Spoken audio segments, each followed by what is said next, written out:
منع کیا گیا ہے. اور نبی کریم صلی اللہ علیہ وسلم حضرت عائشہ رضی اللہ عنہا سے بیان فرماتے ہیں کیا ایسا تم کب مجھ سے ناراض ہو جاتی ہو اور کب تم مجھ سے راضی رہتی ہو مجھے بخوبی معلوم ہے, میں بہت جانتا ہوں. عائشہ رضی اللہ عنہا بیان فرماتی ہے کہ اللہ کے رسول صلی اللہ علیہ وسلم آپ کیسے جانتے ہیں کہ میں کب آپ سے ناراض رہتی ہوں اور کب میں آپ سے خوش رہتی ہوں. آپ صلی اللہ علیہ وسلم فرماتے ہیں کہ جب تم مجھ سے ناراض رہتی ہو یا جب تم مجھ سے راضی رہتی ہو, یعنی نبی کریم صلی اللہ علیہ وسلم عائشہ رضی اللہ عنہا سے فرماتے ہیں کہ جب تم مجھ سے راضی رہتی ہو, خوش رہتی ہو, تو تم کہتی ہو کہ محمد کے رب کی قسم, محمد کے رب کی قسم, اور جب تم مجھ سے ناراض ہو جاتی ہو تو تم کہتی ہو کہ ابراہیم کے رب کی قسم.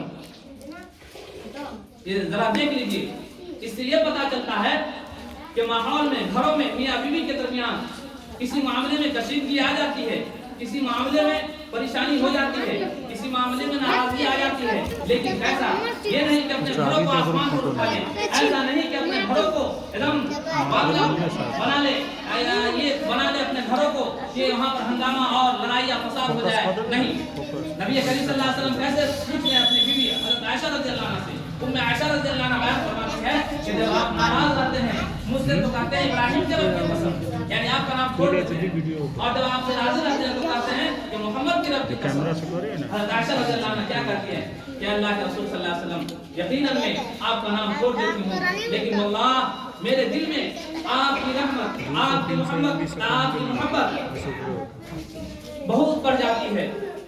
یعنی آپ کی محبت میرے دل میں رہتی ہے, لیکن میں آپ کا نام چھوڑ کر ابراہیم کا نام لے کر قسم کھاتی ہوں, یعنی ابراہیم کے رب کی قسم. یہ طریقہ ہے. ذرا بابو صاحب ہے خاموش ہو جائے, اے بچے خاموش ہو جاؤ. یعنی نبی کریم صلی اللہ علیہ وسلم سے بھی راضی اور ناراضی ہوتے تھے ان کے اہلیہ, لیکن کیسا, یعنی ایسا نہیں کہ آپ جھگڑ لیتے, ایسا نہیں کہ آپ ان کے منہ پر مارتے, ایسا نہیں کہ ان کے کھانا بند کر دیتے, ایسا نہیں کہ اپنے گھروں سے نکال دیتے. لیکن آج ہم لوگ جب بھی اپنی بیوی سے ہلکی ہلکی سی باتوں پر ناراض ہو جاتے ہیں تو اسے گھر سے نکالنے, اسے گھر سے باہر کرنے کی معاملہ مچا لیتے ہیں. لیکن کیا اللہ کے رسول صلی اللہ علیہ وسلم یہ ہمیں تعلیم دیتے ہیں؟ بالکل نہیں.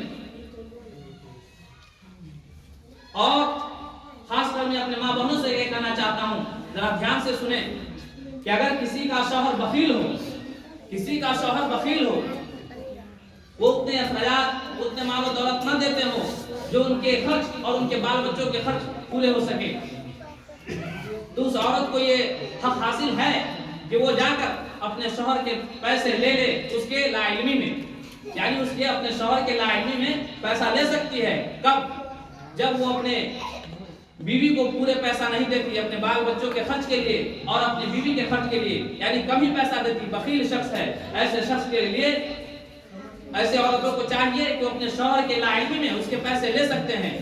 لیکن نبی کریم صلی اللہ علیہ وسلم حضرت ابو سفیان رضی اللہ عنہ کی بیوی, حضرت ابو سفیان رضی اللہ عنہ کی بیوی ایک مرتبہ نبی کریم صلی اللہ علیہ وسلم کے دربار میں حاضر ہوتی ہے اور کہتی ہے کہ اللہ کے رسول صلی اللہ علیہ وسلم, اللہ کے رسول صلی اللہ علیہ وسلم, ہمارے شوہر ابو سفیان بہت بخیل ہیں, بہت بخیل ہیں, وہ مجھے پیسہ نہیں دیتے, اور دیتے بھی ہے تو اتنا پیسہ دیتے جو ہماری ضرورت اور ہمارے بال بچوں کی ضرورت نہیں ہوتی. کیا میں اس کے لا علمی میں پیسہ لے سکتی ہوں, اس کا, اس کے مال میں سے میں کچھ لے سکتی ہوں اس کے لا علمی میں؟ آپ صلی اللہ علیہ وسلم کہتے ہیں کہ بقدر ضرورت لے سکتی ہو, یعنی زیادہ نہیں, یعنی جتنا خرچ ہے, جتنی ضرورت ہے اس سے زیادہ نہیں لے سکتی. آپ اتنا لے سکتے ہیں اپنے شوہر کے مال میں سے یا تاکہ آپ کا خرچ, آپ کے بال بچوں کا خرچ اس میں ہو جائے. اگر آپ کا شوہر بخیل ہے, کنجوس ہے تب.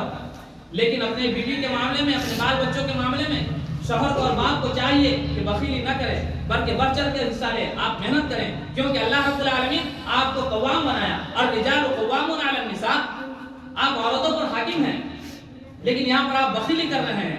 اللہ رب العالمین نے آپ کو حاکم بنایا, قوام بنایا, مضبوط بنایا, جسمانی طریقے سے بھی طاقتور بنایا. کیا مرد عورت سے طاقتور نہیں ہوتا ہے؟ تب آپ بخیلی کیوں کرتے ہیں؟ اس لیے ہمیں چاہیے کہ ہم بخیلی نہ کریں, ہم محنت کریں, ہم جفا کشی کریں, اور محنت کر کر کے اپنے بال بچوں کی پرورش کریں، اپنے گھر کو خوشحال بنائیں۔ لیکن آج ہم لوگ اپنے گھر کو خوشحال نہیں بناتے، سوچتے ہیں کہ ہماری بیوی کہیں سے کھلا دیتی ہے، ہم ایک وقت کا لقمہ کھا لیتے ہیں، لیکن نہیں، کیا بیوی کو حاکم بنایا ہے؟ اللہ رب العالمین کیا کہہ رہا ہے؟ الرجال قوامون علی النساء، آپ عورتوں پر حاکم ہیں۔ مرد حضرات سے اللہ رب العالمین ڈائریکٹ مخاطب ہے کہ تم عورتوں پر حاکم ہو۔ حاکم کا مطلب کیا؟ کہ آپ اس کی ضرورات کو پوری کر سکتے ہیں اور کریں چاہے جیسے کریں، یعنی آپ محنت کر کے۔ لیکن بہت حضرات ایسے ہیں جو محنت نہیں کرنا چاہتے، محنت سے جی چراتے ہیں، اپنے بال بچوں کو خوشحال نہیں دیکھنا چاہتے۔ اگر دیکھنا چاہتے ہیں تو آپ گھروں میں اور محنت کیوں نہیں کرتے؟ اگر آپ خوشحال اپنے بال بچوں کو دیکھنا چاہتے ہیں تو آپ محنت کیجیے۔ بغیر محنت کے آپ کا گھر، آپ کا آل اولاد خوشحال نہیں ہو سکتا، آپ کی بیوی آپ سے خوش نہیں ہو سکتی۔ یہاں مردوں کو یہ دیکھا جاتا ہے کہ بازار میں جاتے ہیں الگ طریقے کے ہوٹلوں میں جا کر کے اور طرح طرح کی چیزیں منگا کر کھا لیتے ہیں، لیکن بیوی کے لیے کبھی نہیں لے کے آتے۔ کیا وہ مجرم ہے؟ کیا بیوی آپ کی مجرم ہے؟ بالکل نہیں۔ آپ کو اللہ رب العالمین نے حاکم بنا دیا تو کیا آپ اس پر ناانصافی کریں گے؟ نہیں، بالکل نہیں، بلکہ آپ جو کھائیں، خلاصہ یہ ہوا کہ آپ جو کھائیں وہی اسے کھلائیں۔ اگر آپ کہیں مارکیٹ چلے جاتے ہیں تو آپ جو کھا رہے ہیں اس کے لیے بھی، گھر کے لیے بھی لے کے آئیں، لیکن اگر لے کے نہیں آتے ہیں تو آپ ناانصاف ہیں۔ آپ بیویوں کے درمیان، بال بچوں کے درمیان انصاف نہیں کر رہے ہیں۔ اگر ایسا نہیں کریں گے تو اللہ رب العالمین کے ہاں پکڑے جائیں گے، آپ گناہگار ہو جائیں گے، کیونکہ آپ کو اللہ رب العالمین نے بال بچوں کا اور گھر کا حاکم بنایا ہے۔ اور اپنے حاکمیت کا بھی صحیح استعمال کیجیے، تب اللہ رب العالمین آپ کے مال و دولت میں برکت دے گا۔ معزز سامعین، اور عورتوں کو بھی چاہیے